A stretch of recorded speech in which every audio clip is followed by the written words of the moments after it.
रक्षाबंधन के त्योहार में कितना प्रेम भरा होता है ना। और देखने में यह राखी का धागा एकदम साधारण सा लगता है, लेकिन भाई की कलाई में बहन द्वारा बांधा गया यह धागा अनमोल विश्वास का प्रतीक होता है। उस धागे के प्रेम के विश्वास पर हर भाई अपनी बहन की रक्षा के लिए सारे जमाने से लड़ने को तैयार हो जाता है। आज वही रक्षाबंधन का पावन पर्व हम सभी के जीवन के लिए एक नया संदेश लेकर उपस्थित हुआ है। रक्षाबंधन के विषय में अपने बहुत सी सारी कहानियाँ सुनी होंगी, लेकिन आज जो कहानियाँ मैं आपको सुनाने जा रही हूँ वो सबसे अलग है। जब भगवान स्वयं ही अपनी बहन के बंधन में बंध गए थे, वह किस प्रकार मूर्ति से बाहर निकल आए अपनी बहन से राखी बंधवाने के लिए, और फिर चारों युगों में किस प्रकार से रक्षाबंधन का यह पावन त्योहार मनाया जाता है, किस प्रकार की परंपराएं रही हैं, यह सारी बातें आज इस वीडियो में आपको बताने जा रही हूँ। सबसे पहले तो आप सभी भाई बहनों को रक्षाबंधन की ढेर सारी शुभकामनाएं। आप भाई और बहनों की जोड़ी इसी प्रकार हमेशा बनी रहे। अगर आज की यह कहानी आपको अच्छी लगे तो वीडियो को लाइक करके, चैनल को सब्सक्राइब नहीं किया है तो ज़रूर कर लीजिएगा। हिंदू पौराणिक कथाओं के अनुसार हजारों साल पहले राखी बांधने का प्रचलन शुरू हो गया था। सबसे पहली राखी राजा बलि को बांधी गई थी। उन्हें माँ लक्ष्मी ने रक्षा सूत्र बांधकर अपना भाई बनाया था। राजा बलि ने जब 100 यज्ञ पूर्ण कर स्वर्ग का राज्य छीनने का प्रयास किया, तब देवराज इंद्र ने भगवान श्री विष्णु से प्रार्थना की। भगवान विष्णु ने वामन अवतार लेकर राजा बलि से भिक्षा में 3 पग जमीन मांग ली, 2 पग डोलियां। अब तीसरा पग रखने के लिए धरती नहीं बची थी।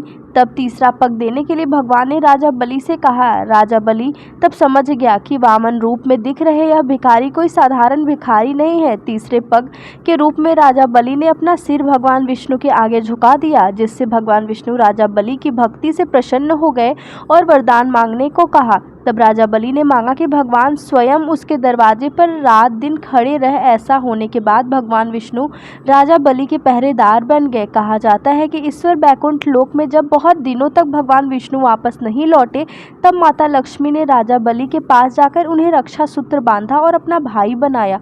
माँ लक्ष्मी ने राजा बलि से उपहार स्वरूप अपने पति भगवान विष्णु को मांग लिया। उस दिन श्रावण मास की पूर्णिमा थी। तब से अब तक बहनें इस दिन अपने भाई को राखी बांधती हैं और इसके बदले भाई से रक्षा का वचन लेती हैं, क्योंकि इस त्योहार में बहनें अपने भाइयों की कलाई में रेशम की डोर, जिसे राखी कहते हैं, बांधती हैं और भाई की लंबी उम्र और समृद्धि की कामना करती हैं। लेकिन पुराणों के पन्ने पलटकर अगर देखेंगे तो आपको यह जानकर आश्चर्य होगा कि राखी न केवल भाई बहनों के प्रेम और स्नेह का त्योहार है, बल्कि यह पति पत्नी के संबंध और उनके सुहाग से जुड़ा हुआ पर्व भी है। भविष्य पुराण में इस संदर्भ में एक कथा का उल्लेख मिलता है। सतयुग में वृत्तासुर नाम का एक असुर हुआ करता था, जिसने देवताओं को पराजित करके स्वर्ग पर अधिकार कर लिया था। उसे यह वरदान मिला था कि उस पर उस समय तक बने किसी भी अस्त्र शस्त्र का कोई प्रभाव नहीं पड़ेगा। इसलिए इंद्र बार बार युद्ध में हार रहे थे। देवताओं के विजय के लिए महर्षि दधीचि ने अपना शरीर त्याग दिया और उनकी हड्डियों से अस्त्र शस्त्र बनाए गए। इन्हीं से इंद्रदेव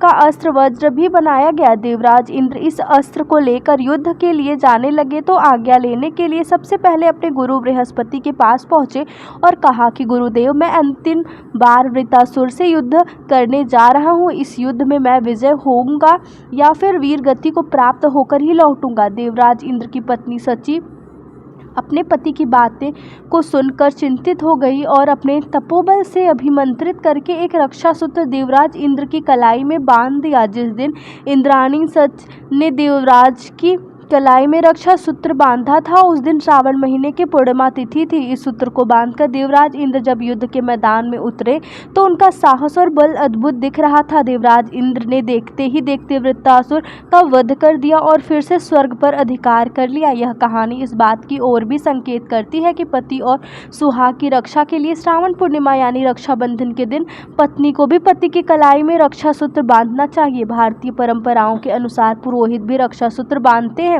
आशीर्वाद और दीर्घायु के लिए आप इस दिन पुरोहितों से भी रक्षा सूत्र बंधवा सकते हैं। रक्षाबंधन की एक कथा महाभारत काल से भी जुड़ी हुई है। रक्षाबंधन के त्योहार को द्रौपदी और भगवान श्री कृष्ण के संबंध को लेकर भी याद किया जाता है। भगवान श्री कृष्ण ने द्रौपदी के स्वयंवर में शिशुपाल, जरास और अन्य राजा से द्रौपदी की रक्षा की थी और अपना सुदर्शन चक्र निकालकर सभी को भयभीत कर दिया था। सुदर्शन चक्र को देखकर शिशुपाल और दुर्योधन सहित सभी भयभीत होकर वहां से चले गए। तब भगवान श्री कृष्ण का सुदर्शन चक्र और बलराम जी का हल वहां से गायब हो गया और तब श्री कृष्ण अर्जुन की ओर देखकर मुस्कुराते हैं और उनके पास आकर कहते हैं कि हे वीर धनुर्धर, अब तुम निर्भय होकर द्रौपदी को लेकर यहाँ से जाओ। यह आज से तुम्हारी हुई। हम देखते हैं कि कौन तुम्हारा पीछा करता है। यह सुनकर द्रौपदी हाथ जोड़कर श्री कृष्ण से कहती हैं कि आज आपने हमारे प्राणों की रक्षा की है, इसके लिए हे केशव मैं आपको प्रणाम करती हूँ और जीवन भर आपकी आभारी रहूंगी। ऐसा कहकर द्रौपदी ने भगवान श्री कृष्ण के चरण छू लिए। तब श्री कृष्ण ने उन्हें उठाकर कहा, द्रौपदी, हम तो जीवन भर तुम्हारी रक्षा करते रहेंगे। यह सुनकर द्रौपदी कहती हैं कि वचन दे रहे हो द्वारकापति, इसे निभाओ भी। तब भगवान श्री कृष्ण कहते हैं, अवश्य निभाऊंगा पांचाली। आज से मैं तुम्हें अपनी छोटी बहन मानता हूँ और वचन देता हूँ कि किसी भी सहायता के लिए जब भी तुम मुझे याद करोगी तो मुझे उसी क्षण अपने पास पाओगी। यह सुनकर द्रौपदी ने भगवान श्री कृष्ण को फिर से प्रणाम किया। तब भगवान श्री कृष्ण ने उन्हें सौभाग्यवती भव का आशीर्वाद दिया। इस तरह भगवान श्री कृष्ण ने द्रौपदी को बहन बनाकर उनकी हर अवसर पर रक्षा की। कहते हैं कि युधिष्ठिर के राजस यज्ञ के दौरान जब शिशुपाल ने श्री कृष्ण का अपमान किया तब उन्होंने अपने सुदर्शन चक्र से उसका सिर काटकर उसका वध कर दिया। इस कार्य के दौरान भगवान श्री कृष्ण की उंगली में चोट लग गई थी और खून की धारा बह निकली। यह सब द्रौपदी ने देखा नहीं गया और उसने तुरंत अपनी साड़ी का पल्लू फाड़कर श्री कृष्ण के हाथ में बांध दिया, जिसके कारण खून बहना बंद हो गया। तब श्री कृष्ण ने कहा कि यह पल्लू का टुकड़ा तुम्हारे बहुत काम आएगा द्रौपदी, ब्याज सहित लौटाऊंगा इसे। तब द्रौपदी यह बात समझ ही नहीं पाई थी। फिर कुछ समय बाद जब पांडव जुए में इंद्रप्रस्थ हार गए तब उन्होंने द्रौपदी को भी दांव पर लगा दिया। इस कारण दुशासन ने द्रौपदी को उनके बाल सहित पकड़ा और भरी सभा में चीर हनन के लिए ले आया। उस समय द्रौपदी ने श्री कृष्ण को पुकारा। तब श्री कृष्ण ने उनका चीर बढ़ाकर इस बंधन का उपकार चुकाया और द्रौपदी की रक्षा की और इतना लंबा कर दिया कि दुशासन खींचते खींचते थक हार कर गिर पड़ा। यह प्रसंग भी रक्षाबंधन के महत्व को अधिक बढ़ा देता है। प्रिय श्रोताओं, इन सब कथाओं में से भी सुंदर एक और कथा है और वह कथा है भगवान श्री कृष्ण और उनकी बहन सुभद्रा जी की कथा। महाभारत के युद्ध प्रारंभ होने वाला था। रक्षाबंधन का त्यौहार आया। भगवान श्री कृष्ण अपने कक्ष में बैठे हुए थे। तभी सुभद्रा जी हाथ में राखी लेकर भगवान श्री कृष्ण के समीप आकर कहने लगी, भैया आज रक्षाबंधन का त्यौहार है, मैं तुम्हें राखी बांधने आई हूँ। भगवान ने हाथ आगे किया, सुभद्रा जी ने हाथ में राखी बांधी।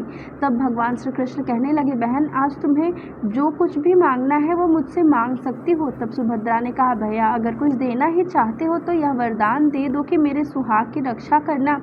भैया महाभारत का बड़ा भयानक युद्ध प्रारंभ होने वाला है। एक आप ही तो हो जो मेरे सुहाग की रक्षा कर सकते हो। कहते हैं उस समय भगवान श्री कृष्ण ने शपथ खाकर सुभद्रा से कहा, सुभद्रा इस महाभारत के युद्ध में अगर मेरी जान भी चली जाए तो मैं चिंता नहीं करूंगा, लेकिन अपने सखा और तुम्हारे सुहाग अर्जुन की रक्षा करूंगा। तब श्री कृष्ण के मुख से सुभद्रा के ऐसे वचन सुनने पर वह प्रसन्न होकर कहने लगी, अब मुझे और किसी वरदान की आवश्यकता ही नहीं। तब श्री कृष्ण ने कहा, सुभद्रा चाहो तो और भी मांग सकती हो, आज राखी का पावन पर्व है और तुम बहनों का अधिकार है।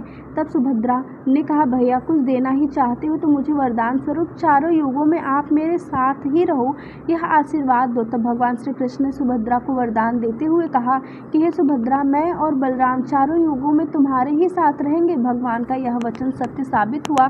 आज भी जगन्नाथपुरी के मंदिर में बलराम जी, सुभद्रा जी और श्री कृष्ण की मूर्तियों का प्राण प्रतिष्ठा है। रक्षाबंधन के पावन पर्व पर ही सुभद्रा जी ने भगवान श्री कृष्ण से यह वरदान मांगा था। रक्षाबंधन की एक कथा भगवान श्री गणेश जी से भी जुड़ी हुई है। एक बार की बात है, भगवान गणेश जी अपनी बहन मनसा देवी से रक्षा सूत्र बंधवा रहे थे। तभी उनके दोनों पुत्र शुभ और लाभ ने देख लिया और इस रस्म के बारे में पूछा। तब भगवान श्री गणेश ने उसे एक सुरक्षा कवच बताया। उन्होंने बताया कि यह रक्षा सूत्र आशीर्वाद और भाई बहन के प्रेम का प्रतीक है। यह सुनकर शुभ और लाभ ने अपने पिता से जिद की कि उन्हें भी एक बहन चाहिए, और अपने बच्चों की जिद के आगे हारकर भगवान श्री गणेश जी ने अपनी शक्तियों से एक ज्योति उत्पन्न की और अपनी दोनों पत्नियों रिद्धि सिद्धि की आत्मशक्ति के साथ इसे सम्मिलित किया। उस ज्योति में से एक कन्या का जन्म हुआ जो संतोषी कहलाई, और उन दोनों भाइयों अर्थात शुभ और लाभ को रक्षाबंधन के इस पावन अवसर पर एक बहन मिल गई। रक्षाबंधन की पावन कथा मृत्यु के देवता यमराज जी से भी जुड़ी हुई है। एक पौराणिक कथा के अनुसार मृत्यु के देवता यम अपनी बहन यमुना से 12 वर्ष तक मिलने नहीं गए। तब यमुना दुखी हो गई और अपनी माँ गंगा से इस बारे में बात की। माँ गंगा ने यम तक यह सूचना भिजवाई कि यमुना उनकी प्रतीक्षा कर रही है। यह सुनते ही यम अपनी बहन यमुना से मिलने आए। यम को देखकर यमुना बहुत खुश हुई और उनके लिए बहुत सारे व्यंजन भी बनाए। यम यह प्रेम भाव देखकर बहुत खुश हुए और उन्होंने यमुना को मनचाहा वरदान मांगने के लिए कहा। इस पर यमुना ने उनसे यह वरदान मांगा कि यम जल्दी ही फिर से अपनी बहन के पास आए। यम अपनी बहन के स्नेह को देखकर बहुत प्रसन्न हुए और उनके पास आने का वचन भी दिया। प्रिय श्रोताओं, यह थी रक्षाबंधन से जुड़ी कुछ पावन कथाएं। उम्मीद है आपको इन सभी कथाओं को पूरा अवश्य सुना होगा। जय श्री कृष्ण।